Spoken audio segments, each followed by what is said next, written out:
Assalamualaikum warahmatullahi wabarakatuh. Shalom dan Om Swastiastu.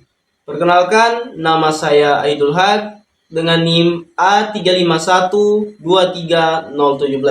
Program Studi Pendidikan Geografi, Fakultas Keguruan dan Ilmu Pendidikan Universitas Tadulako. Pada video kali ini, saya akan membahas mengenai kedudukan dan fungsi bahasa Indonesia sebagai pemenuhan tugas mata kuliah Bahasa Indonesia. Tujuannya ialah untuk menjelaskan dan memberikan pemahaman mengenai kedudukan dan juga fungsi dari sebuah bahasa.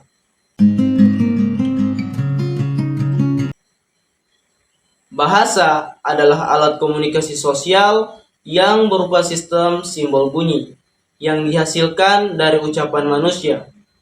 Manusia sebagai makhluk sosial membutuhkan sarana untuk berinteraksi dengan manusia lainnya di masyarakat.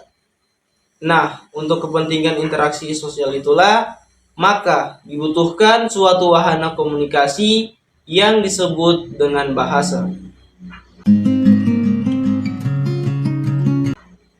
Kedudukan bahasa Indonesia merujuk pada posisi atau status bahasa Indonesia dalam masyarakat.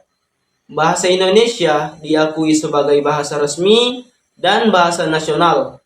Bahasa ini digunakan dalam berbagai konteks, termasuk pemerintahan, pendidikan, media massa, dan komunikasi sehari-hari di seluruh Indonesia.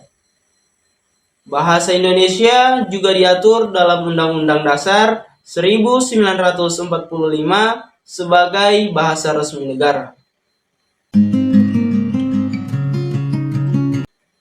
Adapun fungsi dari bahasa Indonesia diantaranya, yang pertama, bahasa Indonesia digunakan sebagai alat komunikasi yang memfasilitasi interaksi antara individu kelompok dan masyarakat secara luas.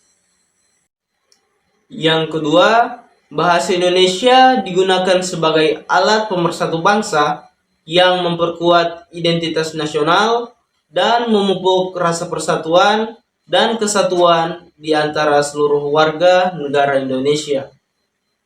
Yang ketiga, bahasa Indonesia digunakan sebagai alat pembelajaran dan pengajaran di sekolah maupun perguruan tinggi di seluruh Indonesia. Yang keempat, bahasa Indonesia digunakan sebagai alat pemersatu dalam kegiatan ekonomi, politik, dan sosial budaya di Indonesia.